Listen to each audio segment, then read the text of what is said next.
Bienvenue à Arequipa, nous venons d'arriver, il est exactement 8 h du matin, nous avons pris un superbe bus de nuit qui faisait des zigzags dans la montagne, c'était hyper agréable. Plutôt blague à part, les bus sont assez confortables en fait à chaque fois.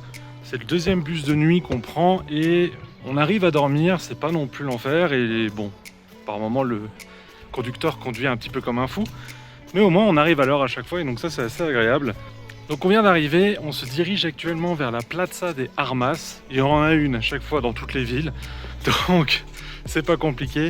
Si vous cherchez le centre-ville d'une ville au Pérou, allez à la Plaza de Armas et vous serez au centre-ville.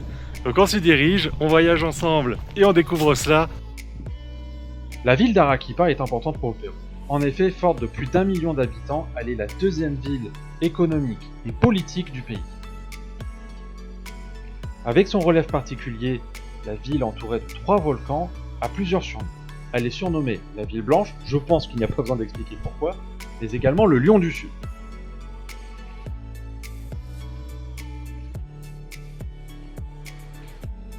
Il faut savoir qu'Arequipa ne s'est pas toujours appelé comme ça.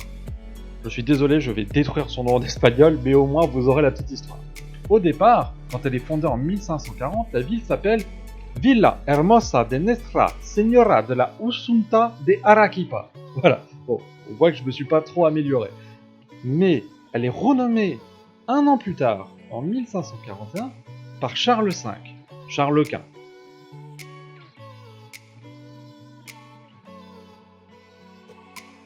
La raison de l'intérêt de Charles Quint pour la ville d'Arequipa est qu'elle est dévouée à l'Empire espagnol et qu'elle devient très rapidement un centre économique.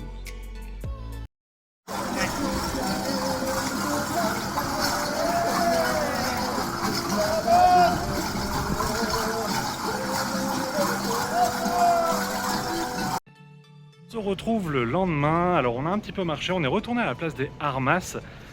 Décidément on n'arrivera pas à faire la cathédrale à chaque fois qu'on veut la faire, elle est fermée. Et en plus de ça, en short je ne peux pas la faire, donc il faudra que je mette un pantalon, donc on verra quand est-ce qu'on la fera. On est encore un petit peu de temps à Arequipa. D'ailleurs ce vlog va être concentré uniquement sur cette ville, on va y rester environ 6 jours, donc ça va être assez sympa. Je reprends mon souffle 2 secondes. Donc on a fait un petit peu de logistique, c'est-à-dire qu'on s'est retrouvé à aller réserver les 2 prochaines journées. Je vous dis pas ce que c'est, comme ça vous avez un petit peu de suspense, hein. On garde du watch time, c'est hyper important sur YouTube. Le watch time, c'est la durée que vous regardez la vidéo, pour ceux qui ne connaissent pas.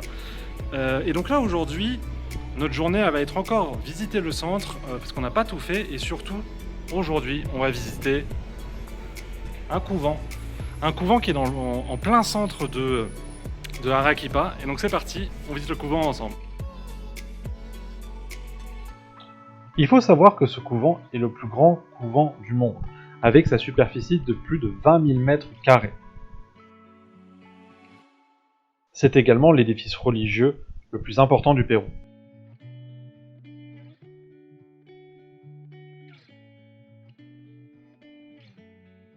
Le couvent est tellement vaste qu'on peut le comparer à une ville qui a ses rues, ses parcs et également ses quartiers.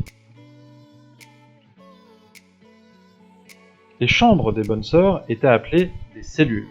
Alors, comme vous pouvez le voir, c'est assez précaire, chacune disposait d'un hôtel pour prier, d'une chambre et d'une cuisine souvent extérieure pour avoir accès au food.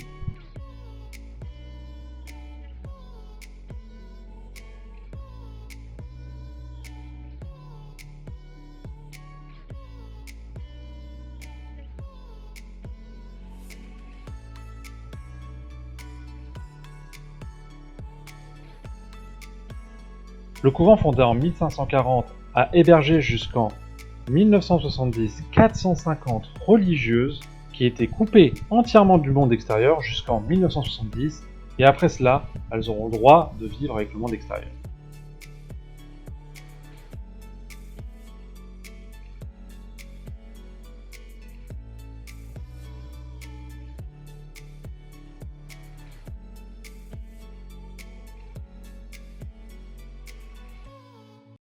Il faut comprendre dans ce monastère, c'est qu'il a survécu à beaucoup de tremblements de terre. En effet, Arequipa est souvent soumise au séisme. D'ailleurs, pour la petite histoire, on en a eu un ce matin. Du coup, forcément, le monastère a évolué d'un point de vue architectural en fonction des différentes reconstructions qu'il y a eu par la suite. C'est pour ça que vous avez pu voir différentes rues qui ont différents styles, et également les cellules des bonnes sœurs qui ont effectivement pas la même taille et pas du tout les mêmes styles par moment. Comme vous pouvez le voir sur ces images, on peut voir que quasiment aucun premier étage n'existe. Et c'est dû, comme je vous le disais avant, aux nombreux tremblements de terre qu'il y a eu dans la région et qu'il y a encore, ce qui fait qu'ils ont complètement rasé ces premiers étages de manière à ce qu'ils ne détruisent pas le couvent par la suite. Sans transition, juste après, nous sommes allés à la maison de l'alpaga. Comme vous pouvez le voir, on a pu voir des animaux, mais également découvrir un peu plus comment étaient faits les vêtements en alpaga, c'est-à-dire traitement de la laine, de son prélèvement sur l'animal, et tout est fait à la main, et ensuite sur la différence entre les couleurs naturelles, puis ensuite les couleurs qui sont faites de manière industrielle. Il faut savoir que ces couleurs sont acquises essentiellement via des pigments naturels, que ce soit des plantes, des insectes ou autres.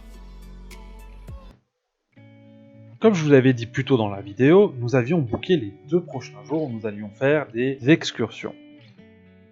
La première était la Ruta del Sillar. Arequipa est connue pour être la ville blanche, et forcément ces pierres sont venues de quelque part. Et nous sommes allés découvrir l'une des carrières d'où elles provenaient. C'est assez impressionnant parce que cette carrière est toujours en activité, et des gens travaillent réellement dedans. Il y a cependant des horaires aménagés, étant donné que le tourisme fait maintenant également vivre la carrière. Petit point, certaines de ces carrières ne sont plus exploitées et des habitants se sont installés dedans.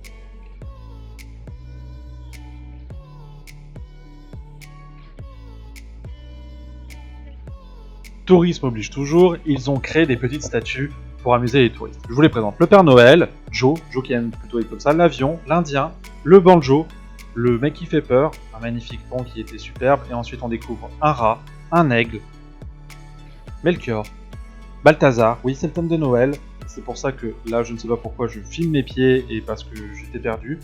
Ensuite nous découvrons un autre hibou, la porte de Indiana Jones, incroyable hein, n'est-ce pas? Et une deuxième crèche qui cette fois a été payante, où l'on a vu de loin. Ce qui était impressionnant, c'est que, comme vous pouvez le voir, ils ont fait énormément de statues qui clairement sont faits pour les touristes, et que le décor est toujours blanc immaculé, c'était vraiment impressionnant. Par la suite, nous avons fait un deuxième point touristique, qui était un canyon. C'est assez impressionnant à voir de marcher pour la première fois dans un canyon, bourré de moustiques, je ne vous raconte pas les piqûres qu'on a pu avoir à cause de ce canyon, et il y avait des vestiges qui n'étaient pas très visibles, donc je les ai pas forcément filmés. Surtout derrière, on a vu ces petits monticules de pierres qui sont connus dans le monde entier, où on empile 2 à 3 à 4 pierres, et ça porte bonheur pour la suite du chemin.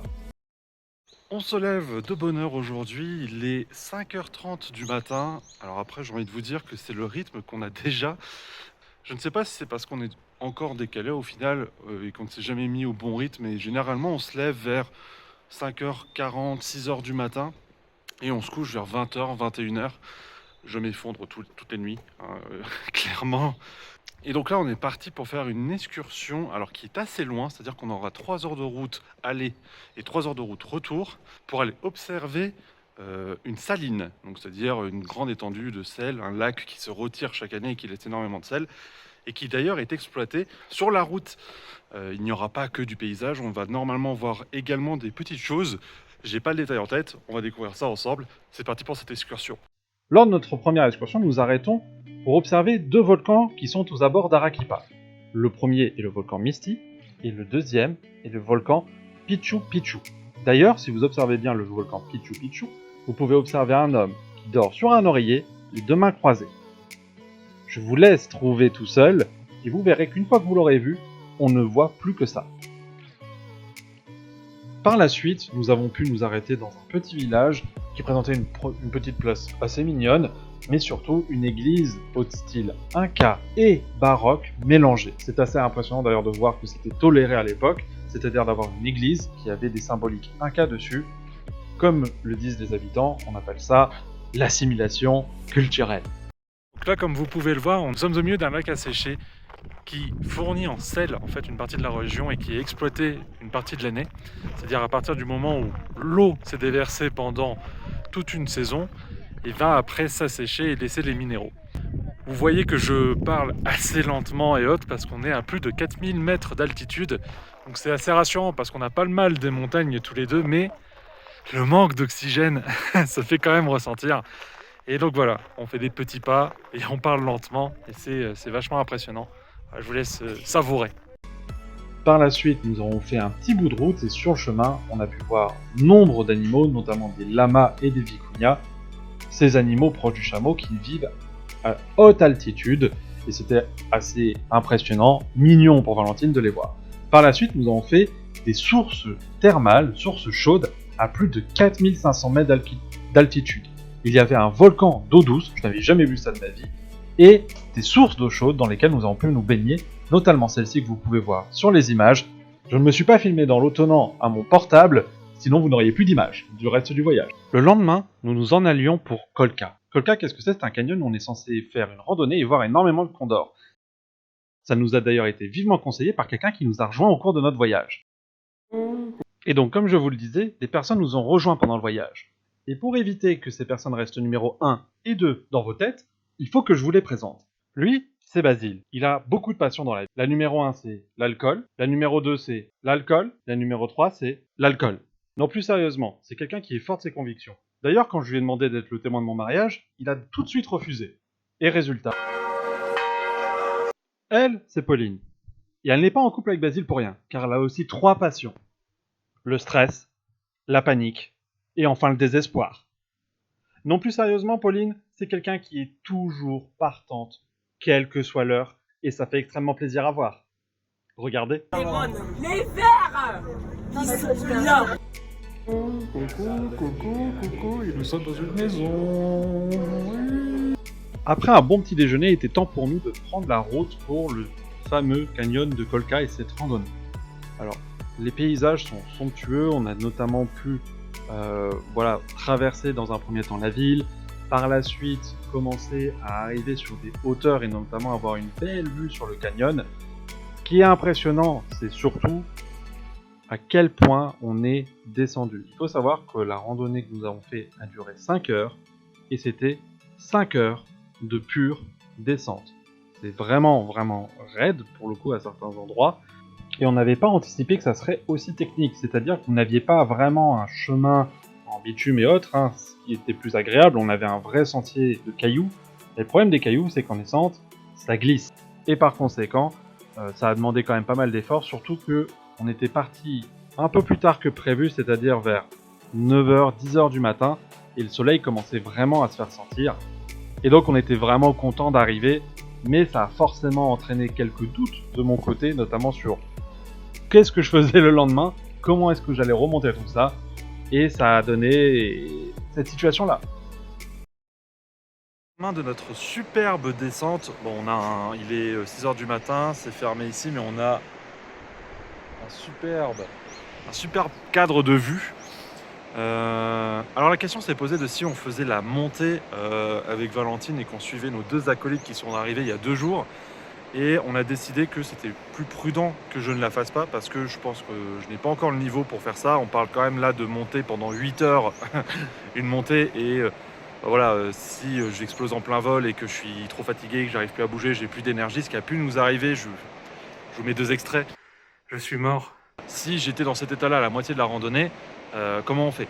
Donc on a jugé plus sage que je ne la fasse pas. Donc c'est un peu le trajet de la honte, mais sans l'être, parce qu'en fait on est juste précautionneux et on n'avait pas anticipé que ça allait être aussi dur. Donc le trajet va se faire en taxi pour nous. Et puis on récupérera les 2 loustiques une fois qu'ils auront fini leur randonnée. Alors on a un peu embêté parce que on n'a plus de liquide et ils ne prennent pas la carte bleue. Donc pardon? Il n'y a pas de banque. Il n'y a pas de quoi? Les banques. Oui, parce que j'avais dit, on va dans un village, il n'y aura pas de banque, personne ne m'a cru. Ils me disent, mais non, c'est impossible qu'ils aillent à la ville qui est à 1 heure de là pour aller chercher de l'argent. Bah si. Donc, il n'y a pas de banque et on n'a pas pris nos tickets de bus de retour. Jour depuis Chivay, on s'est fait dégager d'un bus pour aller à Arequipa. Donc on est dans la gare. Voilà. Il faut savoir que les gens qui font la queue derrière, ils espèrent avoir un bus à 1 heure du matin. Et nous, on a eu, grâce au talent d'actrice des filles, un bus à 15h30. Donc c'est cool, on a juste 4 heures à attendre. Ça, c'est bien. Moi, j'ai réussi à trouver une banque fermée un dimanche et pas d'espèces nulle part. Et puis voilà, et maintenant, on est tous des clodos, en train de manger des chips et boire de la bière dans la gare assis. On se retrouve donc dans Arequipa. On est revenu ici avec maintenant ce qu'on pourrait appeler nos 2 enfants. Donc voilà, on leur a montré un petit peu la Plaza de Armas. J'ai filmé leur réaction, je vous la montre. On pense de la Plaza, Popo? Bah écoute, elle est belle. Et toi, Angèle? Elle est belle. Et toi, Valentine? Elle est très belle. Elle est magnifique cette place. Et là maintenant, nous, on a été se poser, boire un verre. C'est Noël ici. Et on va les récupérer, ils ont fait le monastère que vous avez vu également. Et ensuite on va se balader un peu dans Arequipa, c'était un point qu'on devait faire avant de partir vers Cusco, qui sera notre prochaine destination. Et puis voilà, donc on se balade, on profite, et puis voilà. J'ai dit beaucoup, et puis voilà. Après certainement le meilleur, mais en tout cas le plus gros pour sûr ceviche que j'ai pu manger de ma vie, on a amené nos 2 enfants, comme je les appelle, à la maison de l'Alpaga. Et comme vous pouvez voir, on avait un photographe professionnel qui a pris les filles en photo, c'était super beau à voir. Un petit peu bizarre de leur demander de faire l'amour à la caméra, mais bref, passons. Et enfin, nous les avons amenés sur les hauteurs de la ville, afin qu'ils puissent en profiter. Et c'était la fin de Arequipa pour nous. Et voilà, c'est la fin de nos aventures à Arequipa. Alors ça résonne un petit peu parce que je suis sur le balcon de notre chambre. Je suis actuellement au Vietnam. Comme vous pouvez le voir, j'ai pris beaucoup de retard dans les vlogs, je tenais à m'en excuser. Mais c'est reparti de plus belle. Vous allez en avoir plus souvent. N'hésitez pas, encore une fois, à me soutenir et à partager mon contenu si ça vous plaît toujours. Je vous retrouve très bientôt et je vous laisse avec le teaser.